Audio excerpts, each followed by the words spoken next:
Hi there, and welcome to StoryStream, the VPL's Storytime for adults.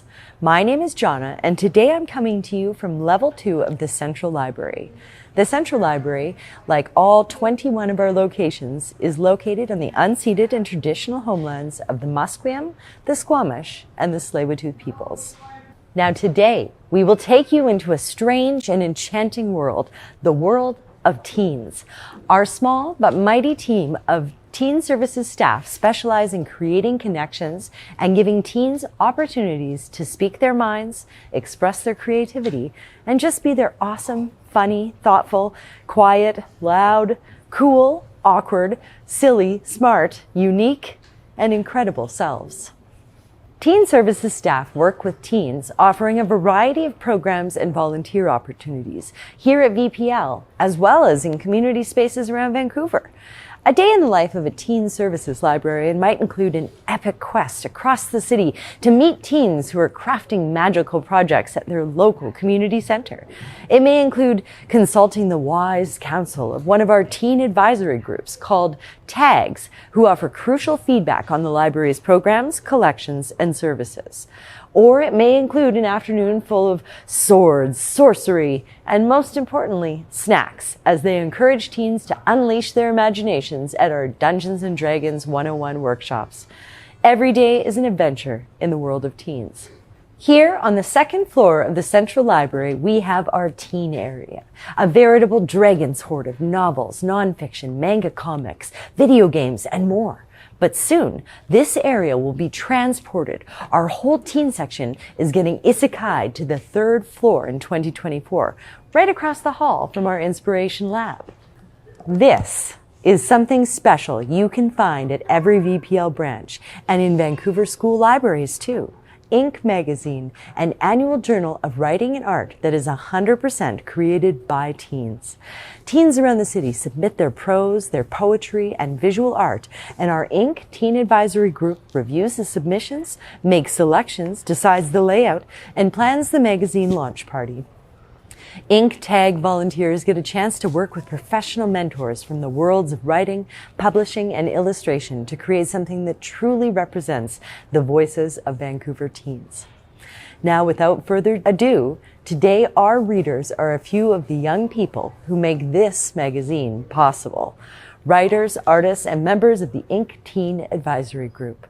Please enjoy.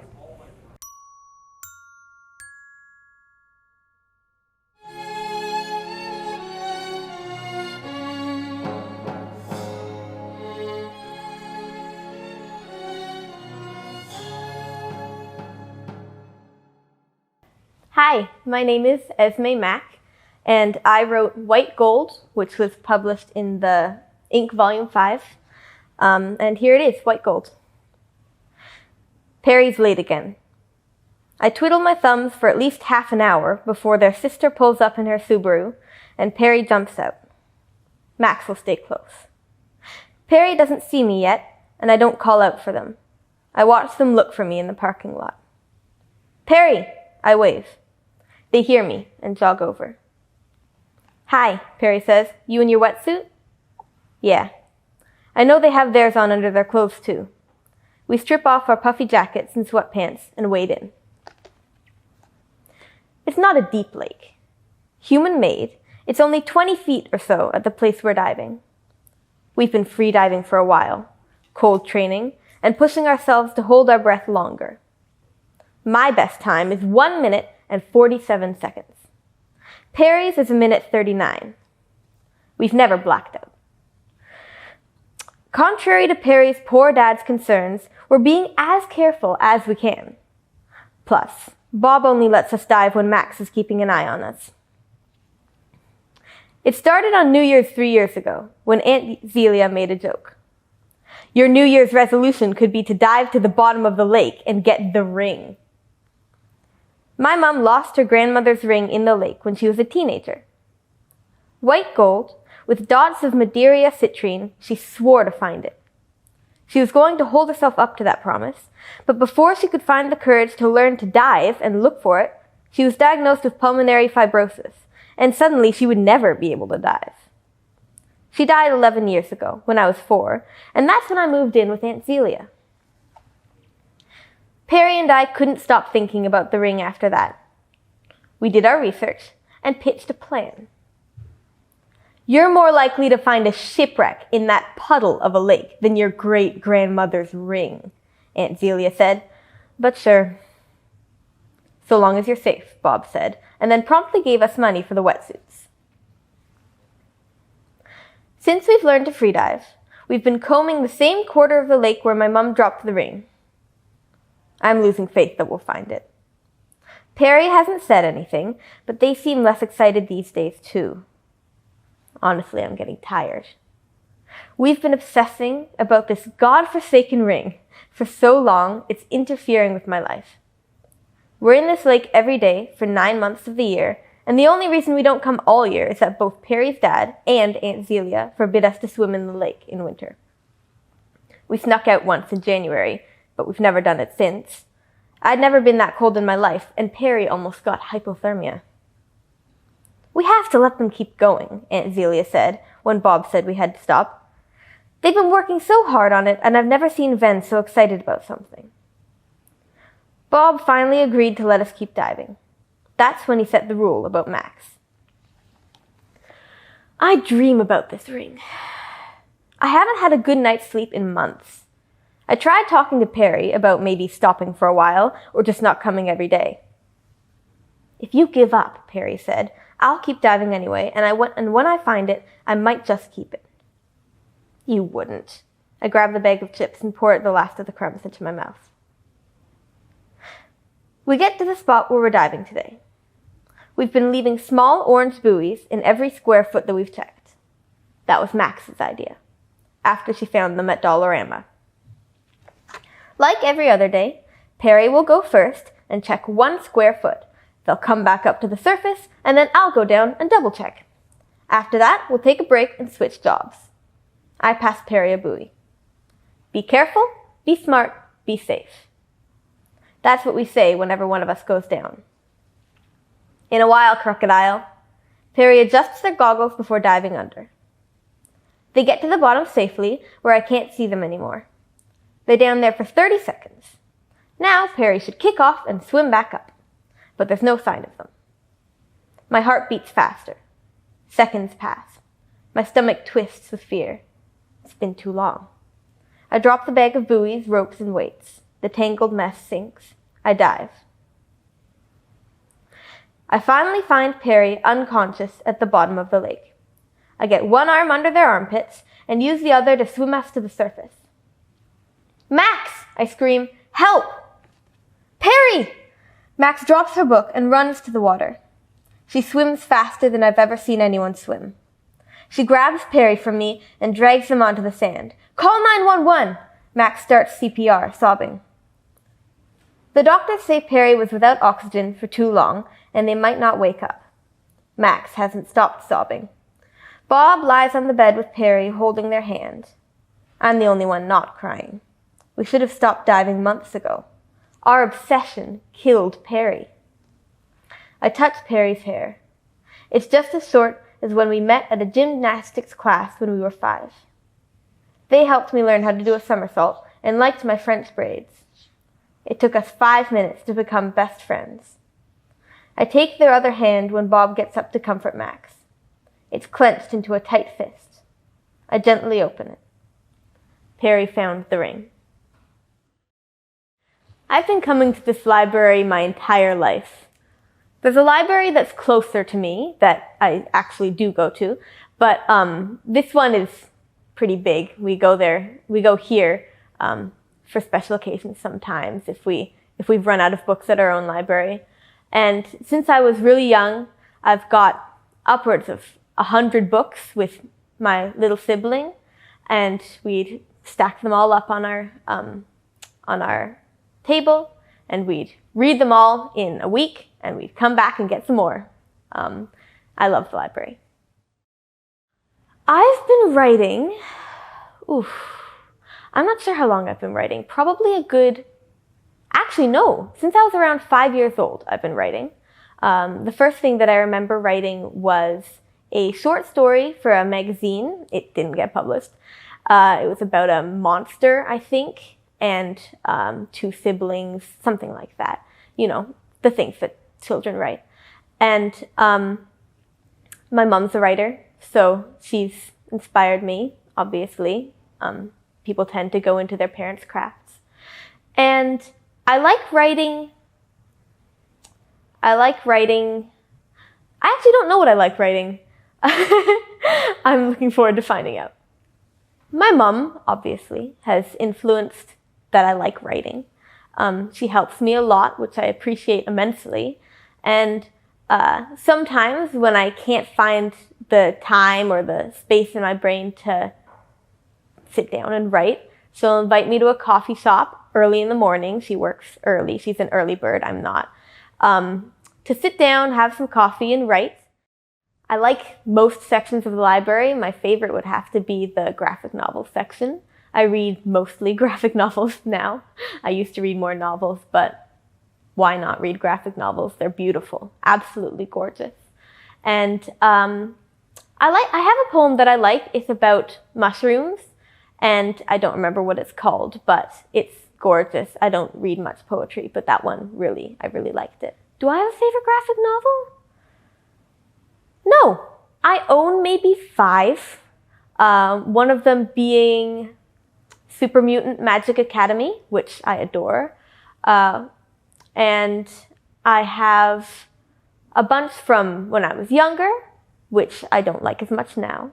And a bunch from now, which I like a lot, but I'll learn to like them less and move on to different things.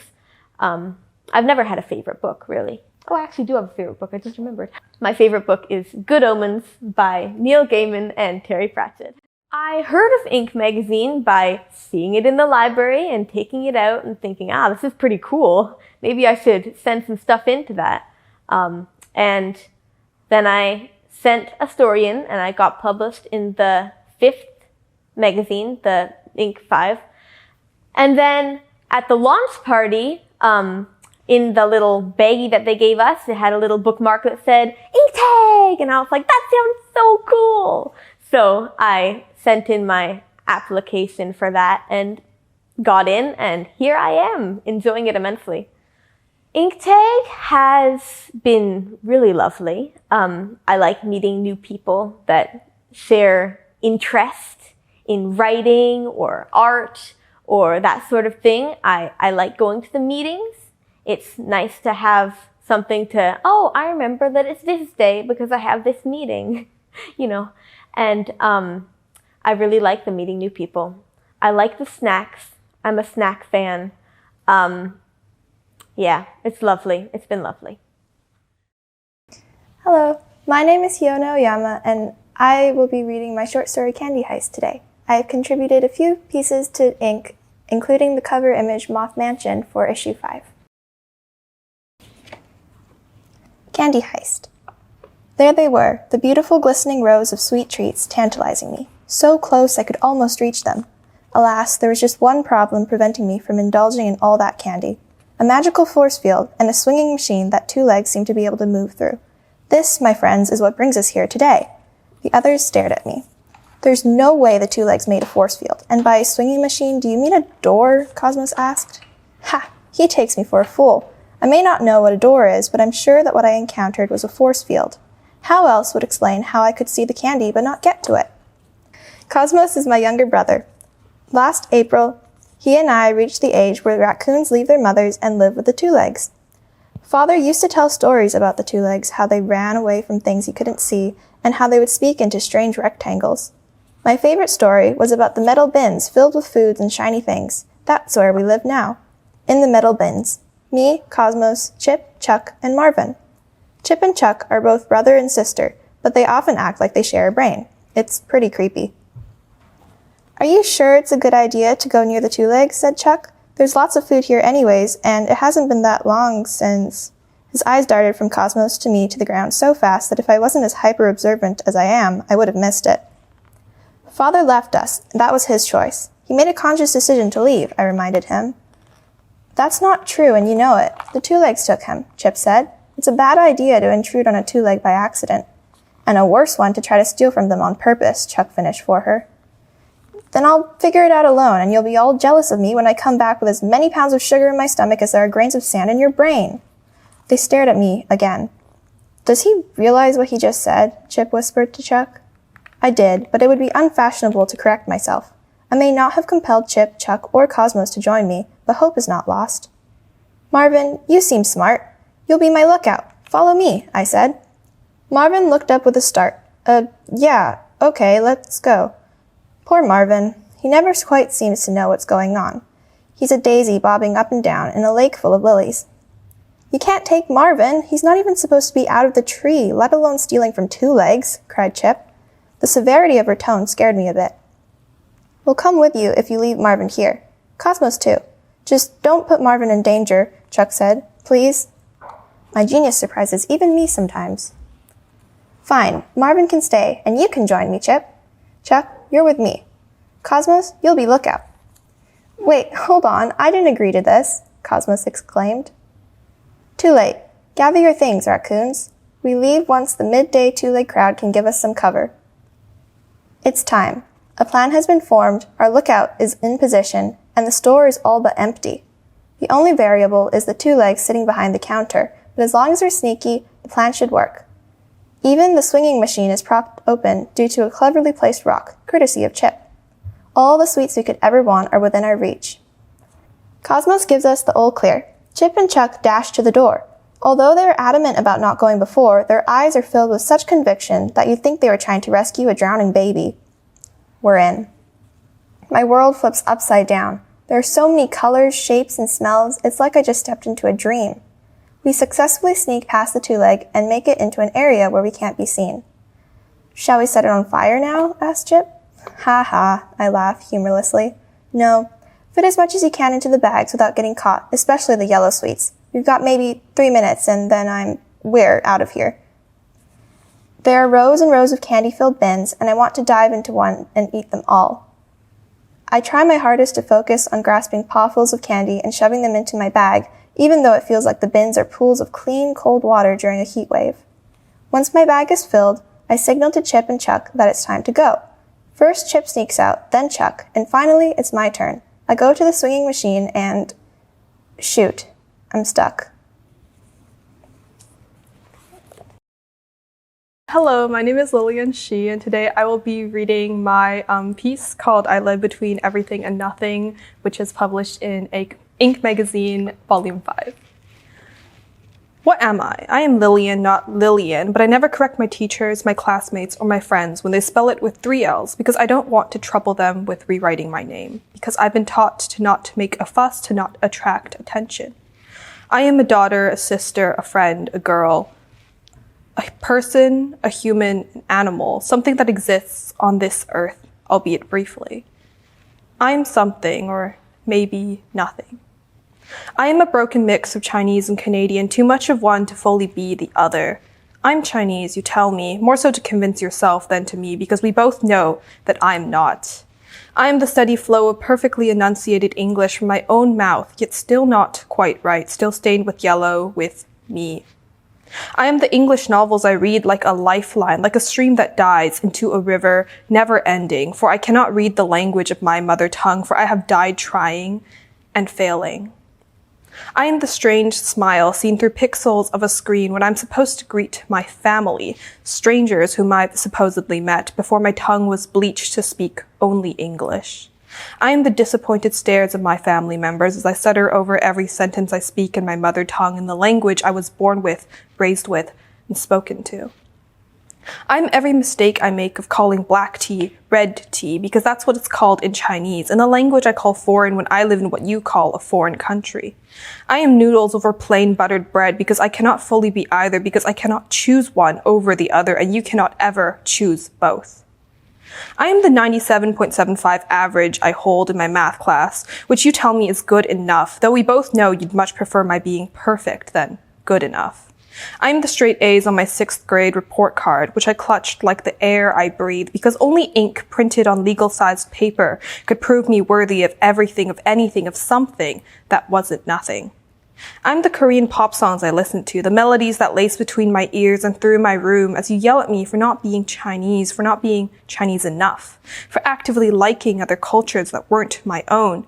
And I am the silence that followed because I didn't want to tell you I feared being a failure, a fraud.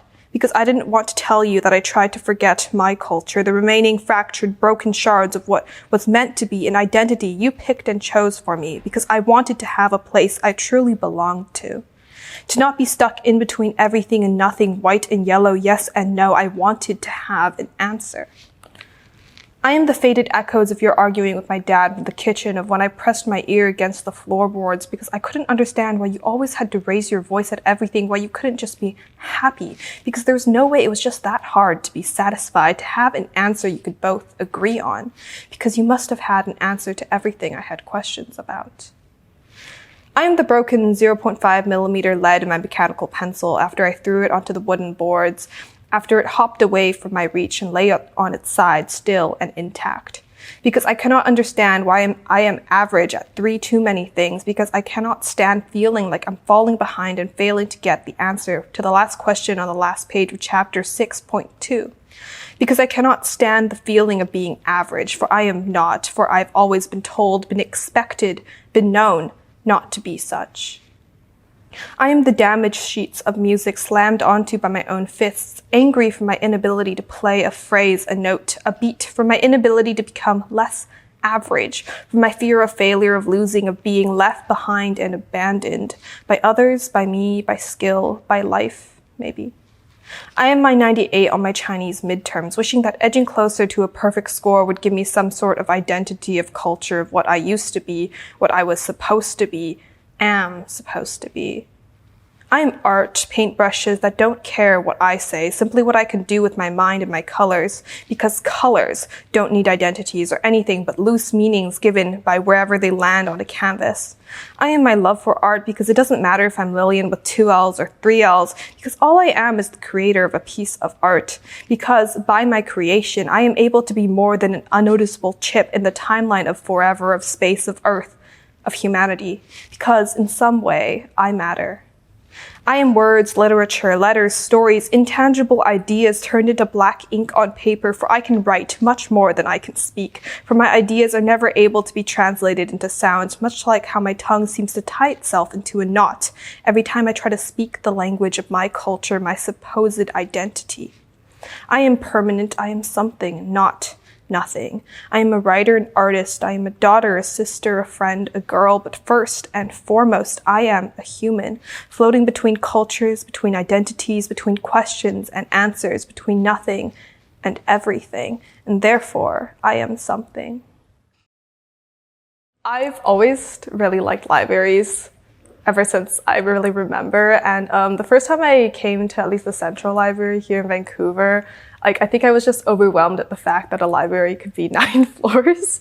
I really liked the architecture of it to begin with, and I feel like there's a sort of ambiance in the library that's really nice, and it's just filled with like books and literature, and everyone there is like, there's a sort of vibe that everyone has, and everyone's trying to do their work, and I think it's a really nice environment to just get work done. And I feel like people watching is very fun, and I get inspired sometimes just by doing that. Yeah. I've dabbled in art and writing for the majority of my childhood and, well, life, I suppose. I think writing for fun started being a thing I did just kind of to get my creative energy out in some way. And I think I just like writing. I like writing stories. I think fiction is fun, but I never seem to finish any of the stories I've written. So that's a goal for future me. And I also just I like writing poetry. And just like prose, just nice, pretty writing, I think. And as for drawing or that type of art, I like watercolors. Yes, I do digital art sometimes as well. Just way to clear my brain. Yeah. The most influential person in my writing process and just my writing would probably be Ocean Vuong. I really like Ocean Vuong and I really admire his work. So I really like On Earth We're Beautifully Gorgeous. It's the novel he wrote, and also Night Sky with Exit Wounds. It's his poetry collection, and I think those two are really amazing. I just the way he writes is very raw and emotional, but also the prose is so beautifully written, and I feel like it's wonderfully tragic in a way. Yeah, and as for my favorite section in the library, usually when I come here to usually cram schoolwork or something, I like going on the 6th floor. I don't know, I like the view there. I like being next to, there's a huge window with desks, and I can see everyone on the ground floor and just walking around and sitting and drinking coffee and stuff, and just being surrounded by books there. And I think it's a very nice vibe to get work done too, so yeah. I think I first heard about ink sometime during my visits to the library. I'm not sure when, but I think I had a friend who was in tag, and she mentioned it to me, I think offhand, and then I just found it on the website, I think the Vancouver Public Library's website, and I thought it was just pretty interesting, so I just submitted something, I think a year or two ago. I'm not sure about the time on that, but yeah, and I got published, so that was great. And I think the magazine is just a really great opportunity to have for the community, and especially us students in the community, to showcase our work and our creative processes in a way. And also I really like that the magazine is also kind of run by people our age. I think it's just great to have this opportunity where it's a thing teens do for other teens in the community, and I think it's a great thing to have.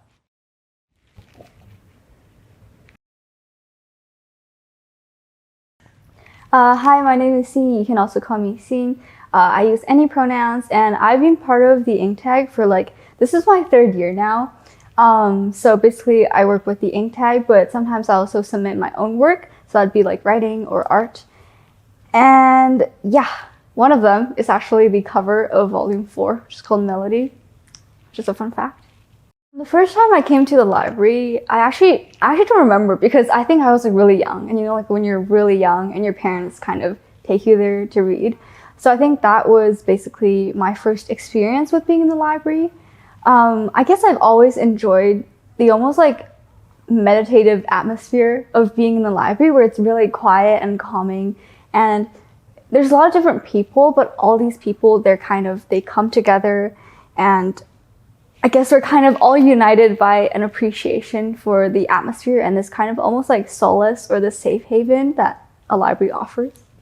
I have been making art for, I know it sounds cheesy because a lot of people say it, but as long as I can remember. But I think that I became, I guess, more invested and really, really, truly passionate about it when, I guess, around a few months ago, or even a year ago, when I realized that instead of making art for its own sake, I could use art as a tool to communicate and fight for causes that I actually believe in. And once I realized that kind of, I guess from how I see it, if it makes sense, is that the art I make is not the end product, but rather it is on the journey to convey the message I wanted to kind of basically get out to the world, is really what inspires me to make art.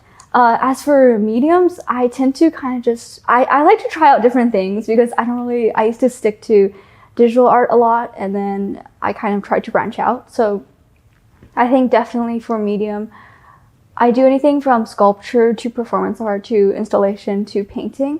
And that basically varies with, I guess, what I'm trying to tell the world. So I make art everywhere. I make art on the go. I make art when I'm not able to fall asleep in my bed and I'm just up thinking about what I could make. Or that could just be in a more formal setting like my art studio. I think it also depends on how you define making art, because I think you could almost say that I'm always part of the creative or artistic process, because I'm always taking in more information around me, and I'm always thinking about kind of what I could do with the materials and the skill sets I have, and how could I use art and work with what I know and make something that will be kind of, I guess, inspiring or just make the world a better place. I feel like I definitely have favorite artists, so that's like, I guess name a few, like Wassily Kadensky or Mark Rothko or Helen Frankenthaler are definitely a few of my favorites. But I feel like my inspiration for art, it doesn't stem from a single person or a singular group of people or even just like a singular movement in art history, just because for me personally, I tend to take inspiration from everything I learn or everything I know, because I have this belief that everything is connected. And so what basically inspires me to make art or to make artwork is noticing how different things in our lives that are seemingly so unrelated actually come together and connect. And that really inspires me, because just like to see the connection there and seeing how everything just comes together, and I guess bringing that to light in a way, or drawing attention to how things are more connected than we think they are. And that's just really cool, because I guess it also reduces some like friction or adversity you may feel towards things that you don't understand, but in reality it's really all connected, and that's just really cool to know. My favorite things to read are definitely nonfiction. So favorite topics are philosophy, psychology, and aesthetics. I tend to be more drawn towards that. I do read fiction sometimes, but not as much as I used to. Now it's mostly just for fun. So I've been on the ink tag team for, I guess this is like my 3rd year. As I mentioned, it's been quite a while. And yeah, so I actually started as just a contributor when my English teacher was like, oh, there's this cool magazine at the library and you should really submit to it. And so that's kind of where my journey with ink started.